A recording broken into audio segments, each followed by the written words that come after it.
राज्याचे अन्न व औषध प्रशासन मंत्री आणि राष्ट्रवादी अजित पवार गटाचे नेते धर्मराव बाबा आत्राम यांची कन्या त्यांच्याच विरोधात निवडणूक लढवणार आहे, असा खळबळजनक गौप्यस्फोट राज्याचे माजी गृहमंत्री तथा राष्ट्रवादी शरद पवार गटाचे नेते अनिल देशमुख यांनी केला आहे। गोंदिया येथील पत्रकार परिषदेत त्यांनी हा गौप्यस्फोट केलाय, तर स्वतः मुलगीच वडिलांच्या विरोधात निवडणूक लढायला तयार आहे।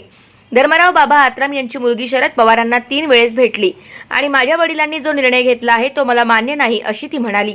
अशी ही खळबळजनक माहिती अनिल देशमुख यांनी यावेळी दिली।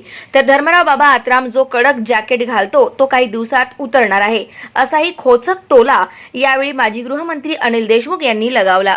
अरे धर्मराव बाबा की लड़की उसके खिलाफ एक चुनाव लड़ने वाली है। भाग्यश्री जिला परिषद की अध्यक्ष थी, पवार साहब को 3 बार मिली कि मेरे पिताजी ने जो निर्णय लिया वो मुझे पसंद नहीं, मैं उनके खिलाफ में निवडणूक आपसे पार्टी से लढूंगी। आता पवार साहेब काय निर्णय घेतात वेगळा आहे, पण स्वतः मुलगी बापाच्या विरुद्ध निवडणूक लढायला तयार आहे। आता बाबा आत्रामचं जॅकेट घालतील कडक, काही दिवसात उतरणार आहे ते। आता गाव माझा न्यूज करिता राधाकिशन छुटे, गोंदिया।